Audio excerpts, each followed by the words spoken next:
que eu não lembro se eu cheguei a comentar essa pirâmide com vocês na aula, ou parece que eu comentei a pirâmide com vocês. Mas vou fazer de volta uma revisão dela, até mesmo que tenha comentado, porque começa aqui hoje a falar de responsabilidade social. E a semana que vem, nós entramos em ética da computação, ética em computação. Né? Aqui, eu acho que, nem sei se conseguem ver o livro aí, a capa do livro, aqui o nome. Esse livro aqui eu peguei na biblioteca da faculdade, tem mais exemplares. A ideia é que a gente ia trabalhar em aula com eles, vocês iam poder manusear e ver algumas coisas.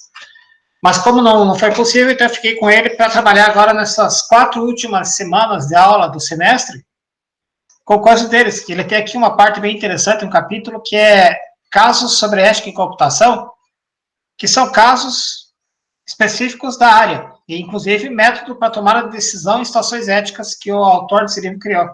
Também fala do código de ética, que é interessante, a necessidade, e ele até cita aqui, como não tem um código de ética específico de computação ou dos profissionais de informática, ele coloca aqui exemplos de código de ética do Conselho Federal de Engenharia e Agronomia e o código de ética dos contabilistas aplicáveis em computação.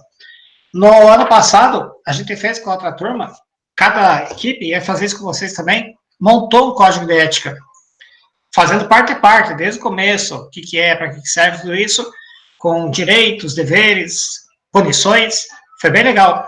Infelizmente, não podemos fazer essa prática, então o que eu vou fazer é trazer aqui para nós informações sobre a questão da ética em computação, código de ética, e nesses trabalhos finais de meia hora de aula, como tem hoje, será sempre uma atividade voltada para isso mesmo, para entender o código de ética possível para quem trabalha com computação em geral, né? Aqui o autor é o Paulo César Maziero. Quando eu assumi essa disciplina, foi uma recomendação até do professor André, que é o coordenador. Eu fui atrás para li esse livro aqui, é muito bom mesmo, assim, é um livro que vale a pena. Para quem, claro, se interessa no assunto, que é o meu caso. Né? Para vocês, eu trago aqui na aula partes do livro. Mas, de repente, alguém de vocês for fazer algum trabalho, TCC, que tenha relação com ética, é um autor que eu recomendo sempre. Ou que tem alguma parte social no trabalho também, ele traz bastante coisa interessante nesse sentido. Muito bem. Sempre daquele jeito, quem quiser pode interromper a aula e comentar alguma coisa. Nós vamos falar hoje da responsabilidade social empresarial.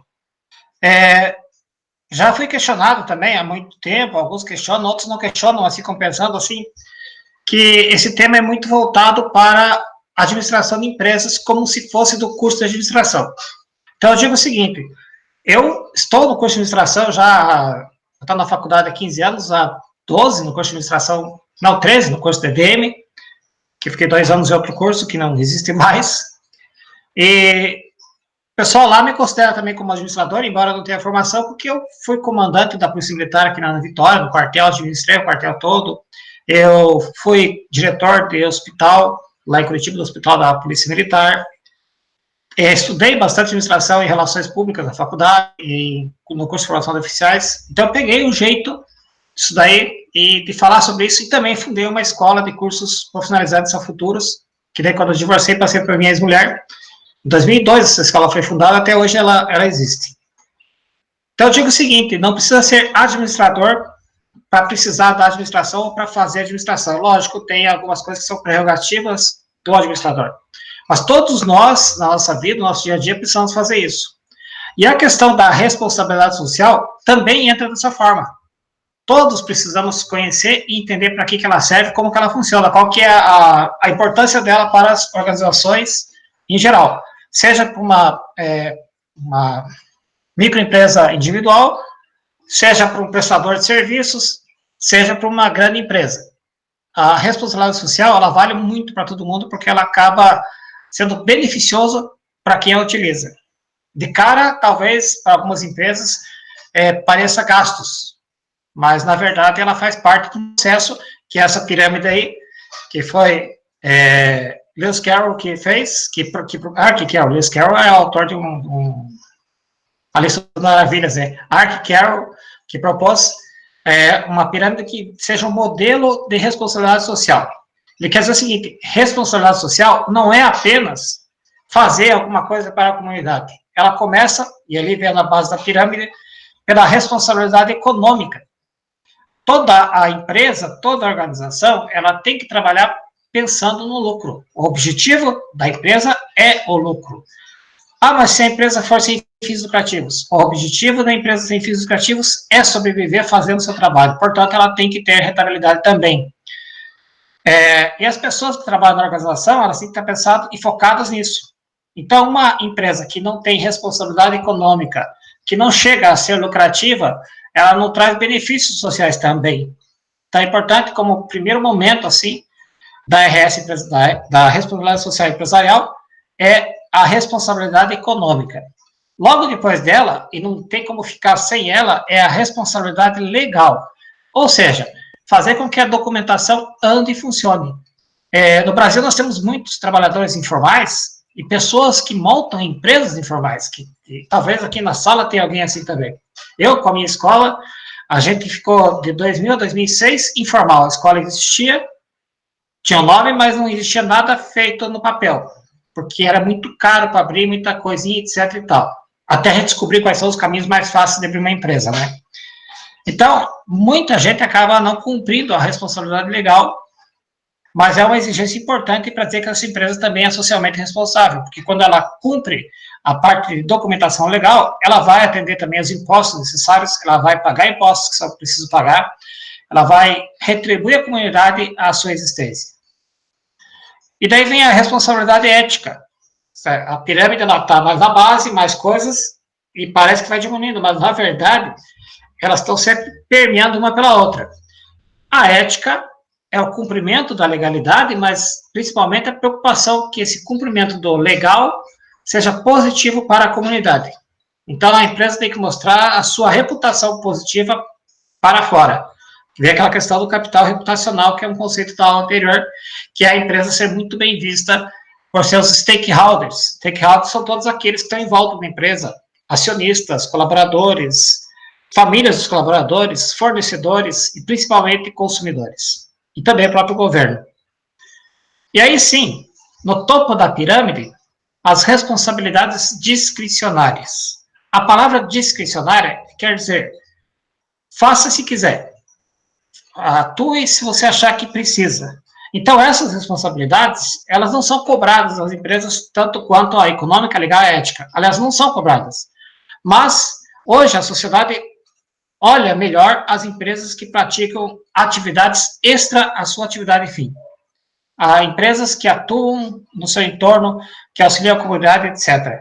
Então, quando a empresa pratica a responsabilidade discricionária, é porque ela conseguiu superar os outros patamares, a econômica, a legal, a ética, e chegou ao topo da pirâmide e pode tranquilamente dizer assim, agora nós vamos praticar também a filantropia ou a responsabilidade social.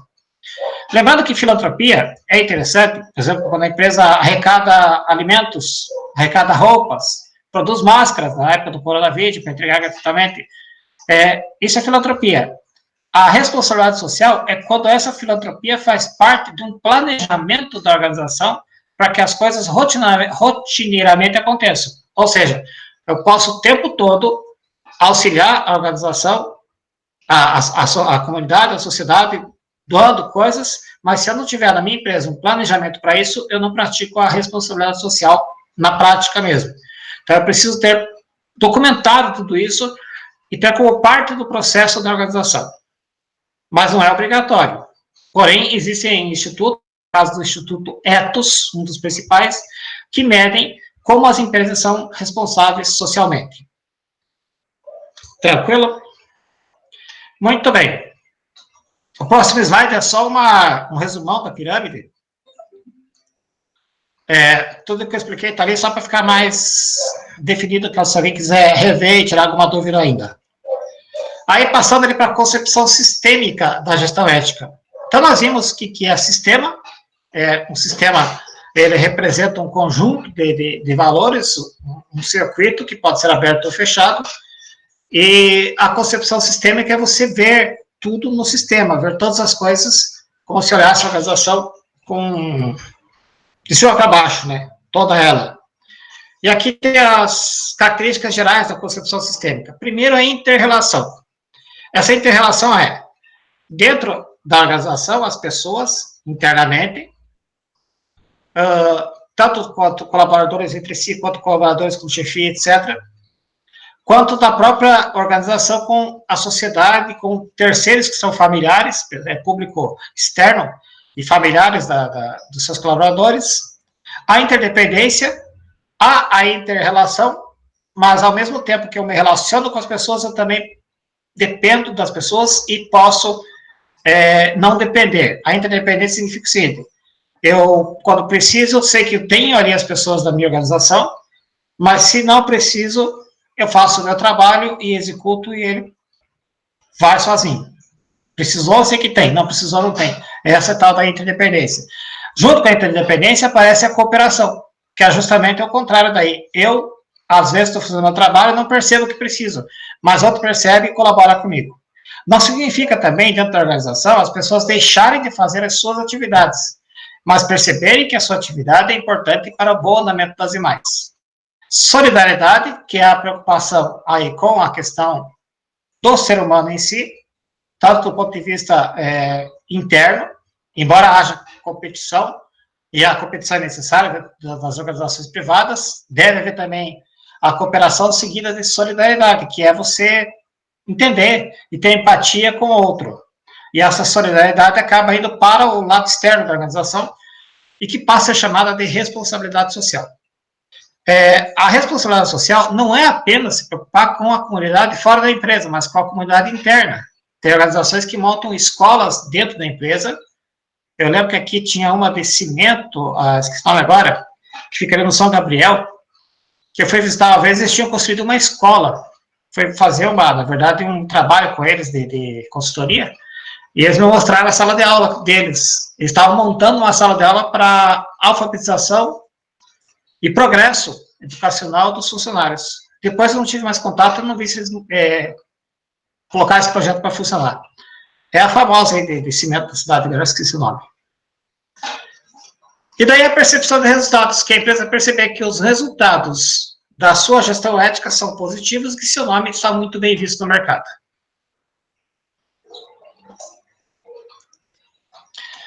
E quais são as premissas, ou seja, quais são os caminhos para orientar o compromisso da gestão ética?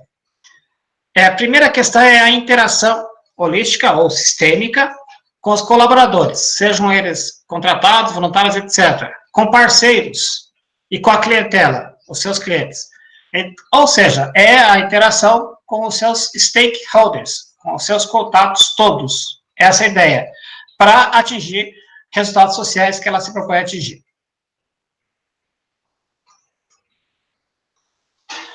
E aqui o exemplo, eu até vou escrever a palavra que estou citando aqui, muita gente às vezes não entende e não pergunta. A palavra aqui é stakeholders. São esses elementos que fazem o contato com a empresa aqui no PowerPoint está em azul, está no meio, no centro, aí prestadores de serviço, comunidade, governo, funcionários, fornecedores, meio ambiente, acionistas e, principalmente, consumidores. Isto, os laços, o contato, a teia, né, pode ser pensado, alguma coisa assim. E não tem como ficar sem esses aqui. Esses são os básicos, né, de qualquer organização, de qualquer empresa. Ou até mesmo quando você presta um serviço, você acaba tendo também stakeholders. Muito bem. Obrigado, Rafael. Assim eu não me sinto sozinho aqui falando. Meus gatos ficam... Beleza. Os meus gatos vêm aqui dar uma olhada e pensam que esse cara está falando sozinho aí. Muito bem. Qual que é o universo de atuação, então, profissional? As possibilidades de atuação de qualquer profissional. É nos setores socioeconômicos que a gente vê isso. Não são setores da economia, primária ou secundária e terciária. São setores socioeconômicos. Primeiro setor, segundo setor e terceiro setor. Ali na frente vai estar explicadinho melhor, mas o primeiro setor é o governo, órgãos públicos. O segundo setor são as empresas com fins lucrativos, as empresas privadas. E o terceiro setor é a mistura, que na verdade começa com a ONG, tem a ZUCIP, e misturam o público e o privado. E a economia informal aparece, às vezes, até o sexto setor. Tem alguns que classificam a mendicância como um setor da economia, o setor informal da economia. E existem casos realmente de mendigos que conseguem muita coisa somente pedindo dinheiro na rua. Em Curitiba, eu conheci certa vez um lá que ele tinha até carro, ele comprou um Fusca, conseguindo... Um mendigo? Não duvido. Eu não dá para estipular, não dá para ter essa noção corretamente, mas se ele pesquisou e viu, né, e ele é sociólogo, é bem possível mesmo. O cara comprar um Fusca, isso há uns 10 anos atrás, mais ou menos, que eu conheci o cara, então pode mesmo, pode. O cara tinha a casa dele, tudo certinho, aí o serviço dele era acordar bem cedinho de madrugada para ir fazer mendicância. Esse é o trabalho dele. A vantagem, não precisa fazer declaração para a Receita Federal, né? Então, os 9 mil por mês fica até bom demais. A gente se mata para ganhar 9 mil por mês quando ganha. Acho que o moral está certo. Tudo bem, aqui uma explicação mais detalhada dos setores. Então, o primeiro setor, como eu falei, o governo. Entra aí também os poderes executivo, legislativo e judiciário, que são o nosso parlamento, tanto nos municípios, quanto no estado, quanto na federação. Usam recursos públicos para fins públicos. A ideia é essa, né? Na verdade, não funciona assim na prática, mas seria isso. Recurso público para fim público, nada para particular. Se fôssemos pensar na definição correta do primeiro setor, os políticos não deveriam ganhar salários. Teve um prefeito de uma cidade que ele fez isso. Ele assumiu a cidade, que estava com... Já cito qual é a cidade. E os prefeitos não sabiam o nome dele, que ele ficou famoso. Ele assumiu a cidade, que estava com um déficit econômico muito ruim, e a primeira coisa que ele fez foi determinar que o salário dele, que ele tinha que ter o salário, era obrigado a ter o salário, ia ser de $1 por ano. Ou seja, ele passou, por ele ser empresário, ele tinha dinheiro em outras fontes, ele falou que não precisava e não deveria ganhar como político e como administrador de um município. E ele acabou entregando a cidade, depois de ter sido reeleito, com superávit financeiro, que é o prefeito de Nova York, o Giuliano. E criou um monte de coisa em Nova York, etc. e tal, no tempo que ele foi prefeito. Depois ele quis ser presidente, mas daí já não deu certo, porque não tinha partido, e complicou. Mas ele pensou nisso, recursos públicos para fins públicos, ou seja, o dinheiro que entrava para a prefeitura não poderia ser dele, mesmo eles trabalhando. Ele trabalhava com um serviço social para a prefeitura. Se todos pensassem assim, ia diminuir o número de candidatos à política, né? Que muitos saíram por causa da questão financeira. Setor socioeconômico, o segundo setor são as empresas, profissionais liberais e qualquer um que atue prestando serviços. É a livre iniciativa, o livre mercado, né? Aí participam também seus colaboradores. Recursos privados para fins privados. Faz o que quiser com o seu dinheiro. Usa e faz o que quiser. Em tese, porque sempre tem a questão da parte legal, da parte econômica, dos impostos, disso que a empresa tem que saber lidar com essas coisas. Mas aquilo que sobra, os tais dividendos, nem os lucros, depois dos lucros ainda, os dividendos, aí faz o que quiser, fica bem à vontade com ele. O terceiro setor, então, começa com as ONG, que elas não são oficialmente reconhecidas, aí vem as OCIP, as organizações da sociedade civil, organizações voluntárias, organizações de empregados, organizações profissionais, igrejas, sindicatos e clubes são os maiores exemplos disso. O produto, a ideia é a transformação do ser humano. Recebe recursos privados para fins públicos. O movimento do PIB, até 2018, dessas organizações no Brasil, chegava a 1,55%. Parece pouco, mas é muita coisa, considerando que ainda tem o primeiro e o segundo setor, que é muito grande, então até tem um movimento muito alto nisso aí. O fato é que essas organizações não pagam impostos. No caso de igrejas, sindicatos e clubes, veja só, tem alguns clubes que pagam. No caso, por exemplo, quando tem futebol profissional, aí ele passa a pagar porque ele passa a trabalhar como empresa. Ou qualquer atividade profissional.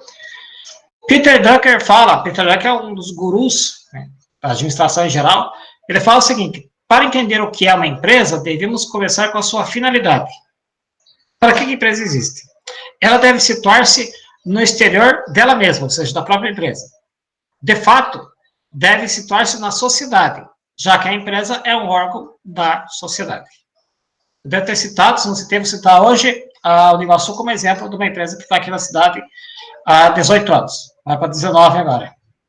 Ela citou-se na Vitória e mudou o aspecto financeiro, econômico, perfil econômico da cidade, porque tornou-se uma empresa que é a maior folha de pagamento privado da região, e no total de folha de pagamento só perde para a prefeitura, e também de rentabilidade para o município, em termos de trazer serviços diretos, indiretos e tudo mais, é maior.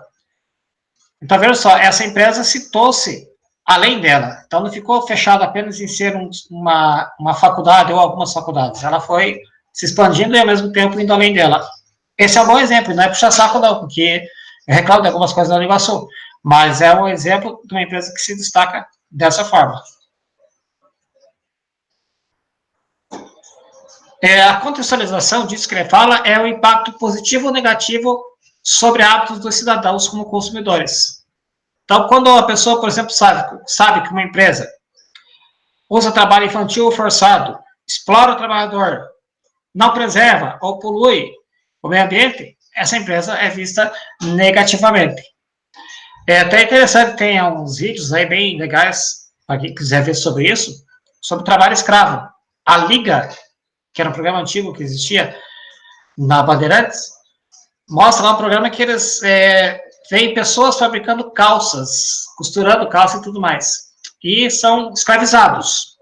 E recebem muito pouco. Por exemplo, uma pessoa lá, para fazer uma calça, recebia em torno de 20 centavos por calça.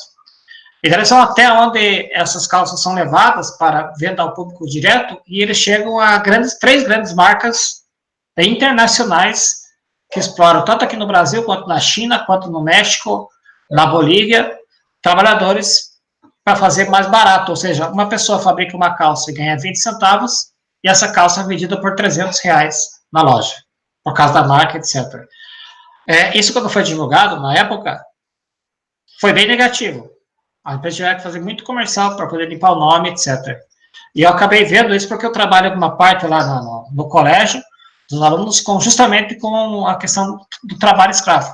Então, a gente trabalha um mês inteiro com o trabalho escravo, que faz parte do conteúdo necessário. E daí, para trabalhar isso, é só analisar todas as coisas que acontecem e a gente começa a ver quanta empresa acaba fazendo errado, acaba escravizando as pessoas e sendo mal vista socialmente depois que isso é divulgado publicamente. Aconteceu com a Nike também, há mais ou menos uns 20 anos isso. Muito bem. Positivas, cuidados com a família em geral, preocupação com a saúde dos seus funcionários e coletiva, medidas de segurança ao máximo que são adotadas e ações educativas em geral. Um exemplo interessante, que até a atividade de vocês vai ser baseada nisso, mas eu estava fazendo uma pesquisa e vi que a Klabin tem várias atividades sociais. Eu vi no Jornal Nacional antes de ontem, que eu não estava mais assistindo o Jornal Nacional, passei a assistir essa semana por causa do Bolsonaro. E aí, vi lá sobre Solidariedade SA. É um quadro deles que dura 2 minutos e meio. E mostrou a Klabin. A Klabin é uma empresa paranaense, tem uma Coborba, que está em todo o Brasil, e ela faz várias atividades sociais, construção de escolas, e agora, recentemente, com o coronavírus, ela produzindo máscaras, álcool em gel, que não são atividades direto dela, né? Cedendo papelão para fazer copos descartáveis em hospitais. Isso mostra o impacto positivo e são ações gerais que uma empresa faz. E nas ações educativas delas, até a preparação profissional de professores para a alfabetização de crianças. Então, contextualizando esse quadro aí que apareceu anteriormente, é a promoção dos bens individual e comum, maior sensibilidade devido à informação e à formação das pessoas, preocupação com a ordem social e com direitos humanos. As consequências da necessidade da responsabilidade social é que surgem, e cada vez surge mais, empresas voltadas às necessidades sociais específicas, e aí que entra as do terceiro setor. Então, quando aparece empresas socialmente responsáveis, muitas delas criam uma segunda organização, que é uma OCIP, pertencente a ela, e que passa a ser uma organização do terceiro setor que trabalha em prol da comunidade. Daí, dessa forma que empresas redirecionam seus objetivos para enriquecer a sociedade e cumprir sua função social. Claro, sempre, o pensamento não deve ser direto nisso, mas no final das contas, isso vai dar lucratividade para a organização. Bom, dá uma pausa em mim aqui. Gostaria que vocês dessem uma olhada num vídeo de 7 minutos e 42, que ele fala o tema sustentabilidade como fator estratégico. É uma entrevista, mas ela é boa, não é chata. Eu não gosto de pôr vídeo que seja chato. Particularmente, eu gostei da entrevista, né? Eu vou pôr o link aqui no chat e vou pôr no WhatsApp também.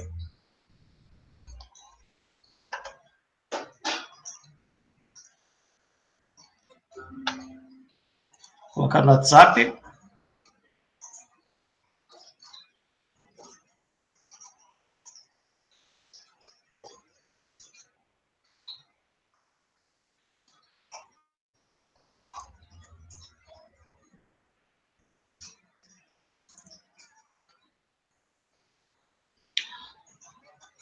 Muito bem, 8 minutos. Começando agora, eu vou desligar só meu microfone para não atrapalhar, mas estou aqui também assistindo o vídeo.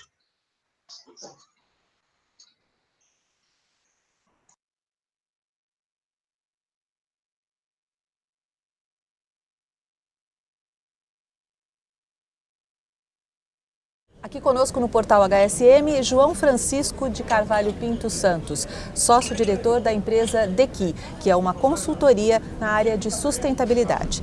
João Francisco, muito obrigada por participar da nossa entrevista. A DEQI é uma empresa que ajuda a trazer uma visão de sustentabilidade para a estratégia empresarial. Então, a primeira pergunta é: como as empresas devem entender o conceito de sustentabilidade aplicado aos negócios?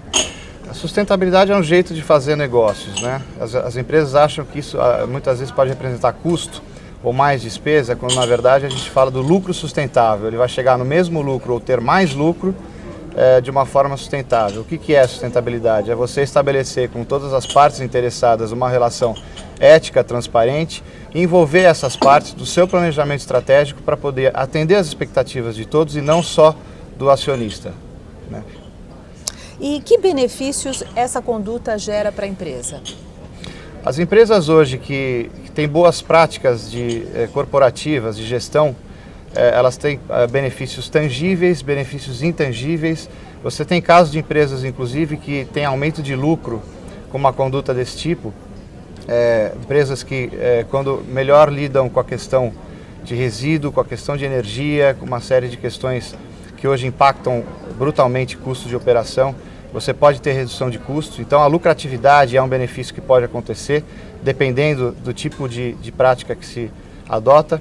A reputação hoje, basicamente, é um conceito de construção não mais unilateral, ou seja, a propaganda da empresa dizendo que ela é boa ou que ela é etc. já não funciona tanto. Então a opinião de todas as partes é o que vai formar a massa sólida dessa credibilidade. Isso, e portanto, está intimamente ligado à sustentabilidade. Hoje você já tem um ISO 26000 ratificado na Suécia e lançado no Brasil. Apesar de não ser uma certificação, é uma norma, futuramente tende a ser, estabelece um padrão internacional de conduta em sustentabilidade. Hoje você tem indicadores como, por exemplo, o GRI, que já faz com que as empresas no mundo inteiro tenham um nível de comparabilidade. Sim. Você tem um ISE da Bovespa para empresas de capital aberto, que é uma carteira seleta, só com empresas que têm boas práticas, e é muito difícil ingressar nesse índice, de forma que os próprios investidores olham com bons olhos empresas que desenvolvem uma conduta sustentável, porque ela tem menor taxa de risco, portanto mais chances de ter sucesso no médio e longo prazo.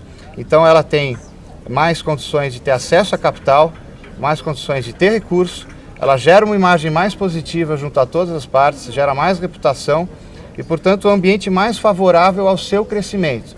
Portanto, sustentabilidade hoje nada mais é do que um jeito de fazer negócio pensando na sua perenidade.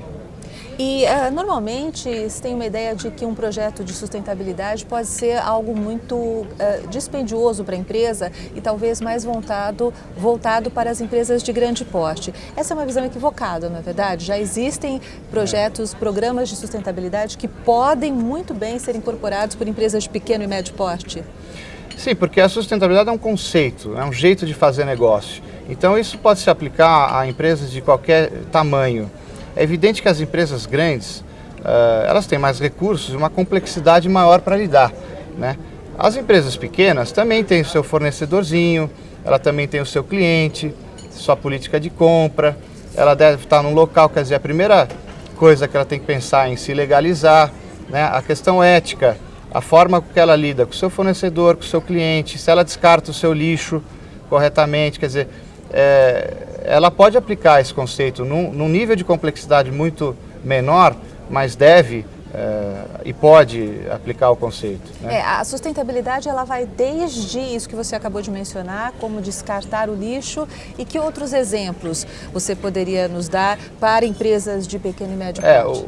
Para empresas de pequeno e médio porte, eu acho que ela tem que criar um grupo, claro, menor de indicadores que seja adequado à sua realidade.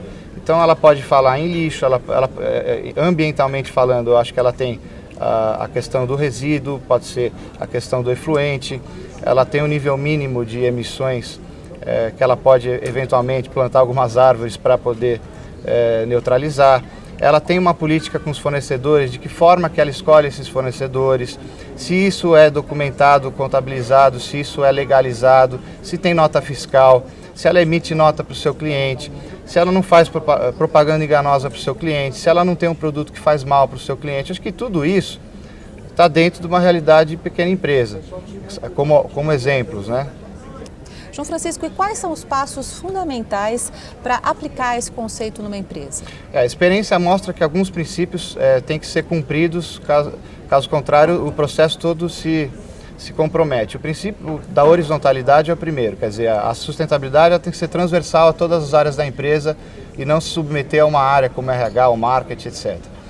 O segundo princípio é a verticalidade, né? Se você tem desde o presidente, da presidência, a diretoria, gerando um processo vertical, isso é a forma correta para se estabelecer diretriz nessa área dentro da empresa e não ficar focado num nível hierárquico e você não consegue transformar a cultura daquela empresa numa visão adequada. O terceiro é a própria cultura, quer dizer, não adianta você ter de várias áreas e várias hierarquias, mas você não ter os colaboradores envolvidos num índice significativo e comprometidos com essa ideia, né?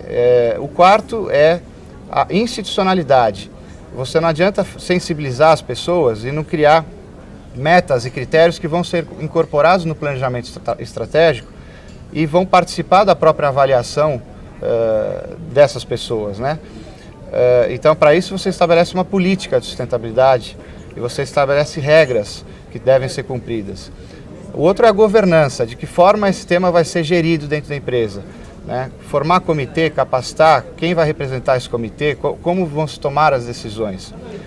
A sexta é o engajamento das partes, né? O planejamento estratégico, o princípio da sustentabilidade exige em todas as suas fontes de teoria que as partes sejam consultadas para que se estabeleça o plano de ação e o plano estratégico anual da empresa. E o último é a cadeia de valor. A sustentabilidade tem que ser pensada não só dentro da realidade daquela empresa, mas em toda a sua cadeia, de que forma ela pode estimular e colocar nos seus fornecedores, junto ao cliente, em toda a cadeia que envolve aquele negócio, o conceito. Tá certo. Muito obrigada pela sua entrevista e pela sua participação. Eu que agradeço. Obrigado. Portal HSM, o melhor conteúdo de gestão.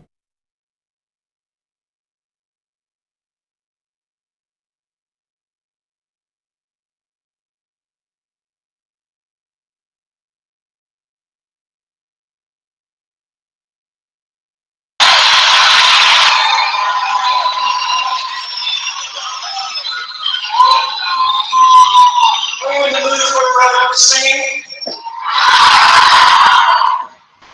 It's really helpful. It's love of my life.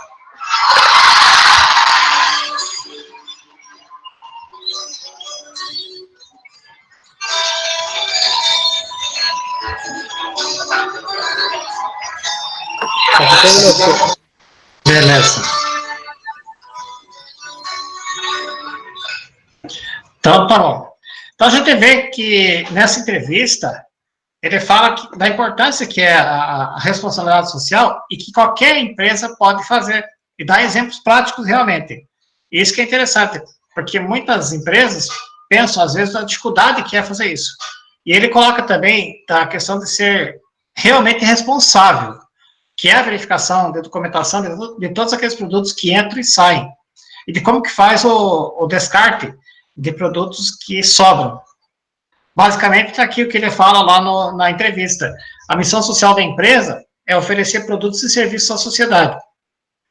Então, ela faz isso já pela sua missão e pela sua visão, buscando também o lucro. Basicamente é isso. Ela vai oferecer também produtos e serviços que são responsáveis socialmente. Promoção do bem individual e do bem comum. Quer dizer, que as pessoas estejam felizes. Essa questão de buscar a felicidade não é uma coisa romântica, mas é uma coisa que acaba dando lucro também. As instituições existem por tolerância da sociedade, e apenas enquanto essas instituições e a economia acreditarem que as empresas façam o trabalho, e que ele é necessário, útil e produtivo. Portanto, se a instituição perder o crédito, se acharem que o trabalho dela não é útil, se o trabalho dela não progride, essa instituição tende a acabar, tende a falir. Normalmente é o que leva até a falir. Âmbitos da missão social da empresa. Quais são os aspectos que fazem com que a empresa tenha que pensar em missão social? Internamente, escala de prioridades. Saber o que deve ser feito, ou não pode ser feito, ou não deve ser feito. Preocupação com o pessoal que trabalha para a empresa, com seus familiares e com o entorno, que é a comunidade. Preocupação com a parte organizacional administrativa. Quais são os meios administrativos que podem ser utilizados para que se cumpra a missão social? Quais são os produtos a serem oferecidos, bem como os serviços, ou serviços também. Tem empresa que oferece produtos e serviços, tem umas que só produtos, outras só serviços. E a preocupação com o ambiente empresarial. O ambiente empresarial é como que está internamente a relação profissional e como que essa organização se relaciona com outras organizações. No ambiente externo, veja só, ali é uma preocupação interna, como é que está a relação com os outros. No ambiente externo vai aparecer essa relação. Na conduta com clientes e fornecedores, essa conduta vai do colaborador individual, quando atende um cliente, quanto do resultado do produto ou do serviço deixado para a comunidade. Conduta, o comportamento com parceiros, com o governo, com organizações não governamentais, com outras empresas ou empresários. A questão do respeito à legislação, que a gente vê lá na pirâmide de Carroll, quer dizer, o aspecto legal da empresa é super necessário. E hoje muito pedido é o impacto ambiental. E o impacto ambiental não é só meio ambiente, fauna e flora, mas é também a sociedade. O impacto ambiental social. Porque essa empresa provoca na sociedade rumores positivos. E existem motivações. Primeiro, as chamadas extrínsecas, que são periféricas, que estão em volta da organização, como, por exemplo, preocupação com a imagem, se é bem vista, a coação da legislação. A gente estava comentando uma vez, uma aula, que vocês deram exemplos da briga da Coca-Cola e da Pepsi. O Guaraná entra com um tipo de Guaraná diferente e tudo mais.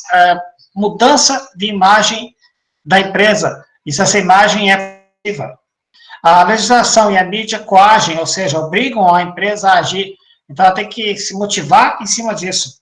E também as ações de controle social ambiental. Por exemplo, como citei aqui, o Instituto Etos, que são empresas que medem como é que a organização está trabalhando de forma responsável socialmente. Então, aqui um resumo dessas motivações extrínsecas, de acordo com o que foi falado. O básico de tudo isso, o âmago, o sentimento tem que ser do marketing social. Ou seja, a empresa ser bem vista, satisfazendo a legislação, atendendo bem aos clientes, Essa que é a ideia básica das motivações extrínsecas. Motivações intrínsecas são aquelas que estão dentro da organização e que fazem com que a organização também busque mais coisas. Primeiro, os princípios éticos. Se a empresa está preocupada em ser ética, ela tem a motivação, então, para trabalhar mais ainda e ser socialmente responsável. A ética, portanto, deve estar em todas as ações coordenadas na organização. As pessoas e a empresa, aspecto pessoa jurídica, devem estar preocupados com o bem comum. E na geração e irradiação desse bem comum. Quer dizer, não apenas ficar pensando que tem que ter um bem comum, mas que esse bem comum possa acontecer e possa ser propalado, espalhado para mais lugares. No contexto da responsabilidade social, a ética trata essencialmente das relações entre as pessoas. Se cada um deve tratar os outros como gostaria de ser tratado, o mesmo vale para as organizações. Ética, portanto, é uma qualidade das relações humanas e indicador do estágio de desenvolvimento social.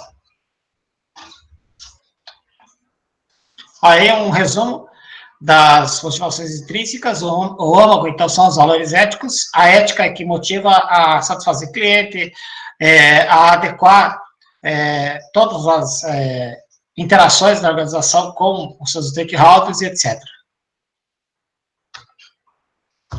Benefícios e prejuízos, então, causados pelas empresas em geral. Estamos acabando já os slides de hoje. Benefícios: emprego e salário, geração e distribuição de riqueza, fornecimento de produtos e serviços, criação de padrões de qualidade, produção de conhecimentos e tecnologia. Então, quando se vê que uma empresa faz dessas coisas e outras mais, aqui são só alguns exemplos, percebe-se que é uma empresa que está sendo útil para a sociedade. Quando que ela começa a ser negativa? Despejo de resíduos, esgotamento de recursos naturais e exploração de pessoas. Esses são os 3 exemplos. Há vários outros que podem ser acrescentados. E aqui são chamados vetores. Vetores são indicadores. Como que se pode pensar a praticar a responsabilidade social. Os 2 primeiros é a questão da comunidade e o ambiente. Então, apoio ao desenvolvimento da comunidade e preservação ambiental. Os 2 vetores são os que dão início a pensar no restante. O terceiro vetor é a questão interna, que é o bem-estar dos funcionários, de seus familiares, no caso, seus dependentes, e ter também um ambiente interno agradável, ou seja, um clima interno positivo. O vetor 4 tem a ver com comunicação social, que é transparência. E aí entra muito a questão ética, que é a organização deixar público o que ela faz sem medo de ser feliz. Os vetores 5 e 6 têm a ver com os stakeholders indiretos, que são os acionistas. Indireto, vamos dizer, porque os acionistas, eles têm a ação da organização, mas não interferem diretamente nela, a não ser em reuniões extraordinárias. No dia a dia, eles não participam tão diretamente. E também parceiros, fornecedores de matérias-primas, insumos, etc. E o principal vetor daí, tem aqueles que dão uma alavancada, que é a comunidade e o ambiente, mas o principal vetor é onde deve chegar tudo que é feito de positivo, que é a satisfação de clientes e consumidores. Então, a pessoa chegar a comprar um produto porque ela sabe que aquela organização é ambientalmente responsável. E aí, finalmente, é um quadro que dá uma noção de responsabilidade social interna e externa. A interna, então, um exemplo aqui, foco, é o público interno, empregar seus dependentes. A externa é a comunidade. A orientação, na interna, a educação dos funcionários, salários e benefícios. Veja só, muitos dizem que salário não é motivação. Mas, hoje em dia, muita gente se sente motivada porque a empresa paga em dia, porque a empresa dá vale no meio do mês, porque a empresa se preocupa em deixar o salário pelo menos no nível da inflação, etc. Mesmo que seja 2%, 3%. Às vezes não afeta no total, mas a pessoa sabe que a empresa está preocupada. Assistência médica, social e odontológica, que os 3 tipos de assistência também são importantes. A empresa não precisa fornecer isso de graça, mas ela permitir acesso com facilidade aos funcionários. Esses dias até perguntaram para mim assim, Se você tivesse que optar por um lugar só para trabalhar, o Iguaçu ou o SESI, que eu dou aula no SESI lá no ensino médio já, desde que fundou o colégio. Eu disse sem pensar, falei, ia para o SESI. Mas você não gosta do Iguaçu? Eu falei, gosto muito, mas o SESI me dá tudo isso aí que estou citando para vocês aqui. Por exemplo, eu tenho a Unimed de graça no SESI. Lá no Iguaçu eu teria que pagar a Unimed. Eu tenho a ciência odontológica, não é de graça, mas é um desconto muito grande que se faz no serviço dentário, etc. Então, eu tenho muita coisa no SESI que, para mim, é melhor. E nessa questão da responsabilidade social, o SESI é para isso mesmo, o Serviço Social da Indústria. Diferente do Iguaçu. Então, eu não posso cobrar que a Iguaçu me dê tudo isso, mas também, se tiver que optar, opto por aquele que me dá mais benefícios. Essa é a ideia. A externa, educação, saúde, assistência social e ecologia. Instrumentos. São programas de RH, programas da pessoa subir na empresa, de cargos e salários, etc. Planos de previdência complementar. Na externa, doações, programas de voluntariado, parcerias, projetos sociais. E o retorno? No caso da interna, é produtividade e lucratividade para os acionistas. No caso da responsabilidade social externa, é o retorno social propriamente dito, que vai para o capital reputacional, que vai deixar a empresa positivamente vista, publicidades, e às vezes publicidade gratuita, porque faz uma atividade social que é reconhecida, retorno da imagem positiva e retorno também para os acionistas. Ou seja, sempre a pessoa tem a ganhar com a responsabilidade social. E que é o papel da cidadania organizacional. Aqui eu coloquei para reflexão 3 vídeos.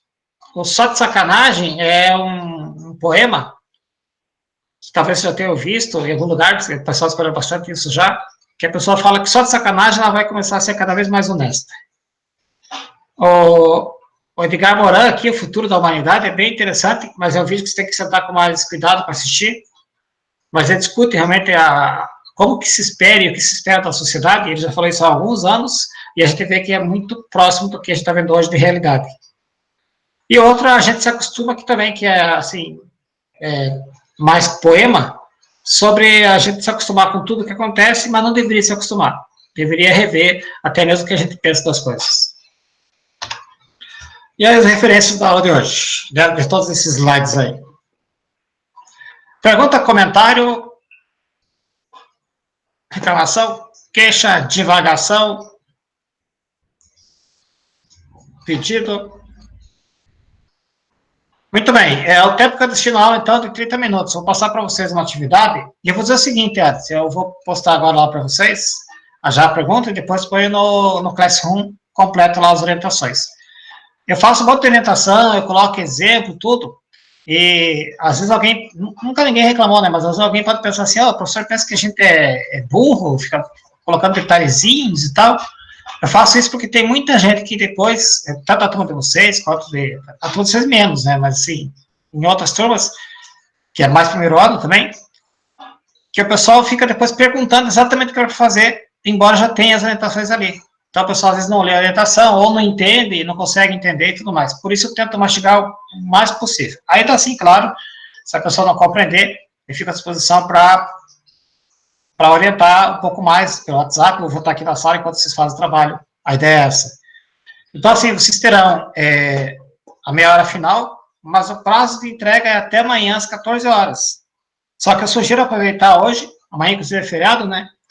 Aproveitar hoje, fazer essa meia hora da tempo, é uma coisa bem rápida. O objetivo desse trabalho é basicamente quase uma cópia da internet, é justamente vocês irem até a internet e conhecerem algumas empresas que são socialmente responsáveis. Darei uma visão geral, assim. Ele é bem simples, tá aqui, vou passar já aqui qual que é a atividade exata.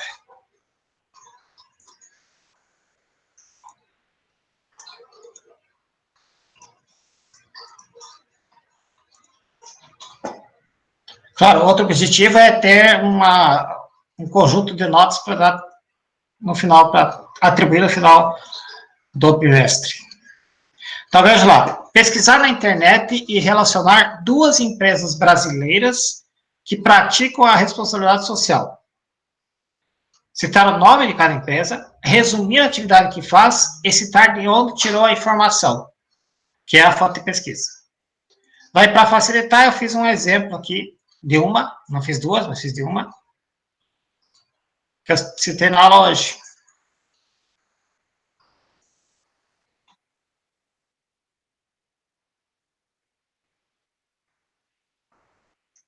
Como é que é?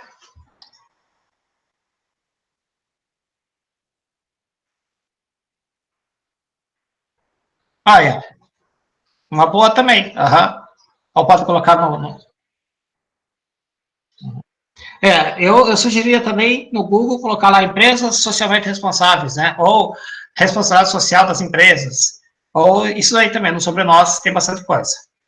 Só não pode citar aqui como exemplo a Clabin, que eu coloquei agora aqui. Só o pessoal vai tudo na Clabin daí, né? Mas tá aí, a ideia é essa aí. Vocês podem fazer, que daí os demais critérios são aqueles, né? De sempre, digitar, entregar no Classroom, até amanhã às 14 horas. Mas é assim, pessoal, quem puder faz já, entrega já, porque aí já fica livre. Essa semana aconteceu já de eu dar essa atividade em outra turma e me entregaram, não essa atividade, uma atividade lá em Psi, também que é 7N, que não é essa matéria, é outra. A pessoa deixou para fazer depois da aula e acabou esquecendo e entregou atrasado. Daí eu anulei. Então só tome esse cuidado aí. Tranquilo? Eu vou colocar lá então no Classroom, vou desligar o meu microfone aqui, mas vou ficar com a câmera ligada para verem que eu estou aqui presente na aula. Mas quem quiser pode sair. Ah, não, falta a chamada ainda. Enquanto vocês vão fazer a chamada. Não pode sair, deixa eu fazer a chamada. Mas podem começar a fazer para não perder tempo.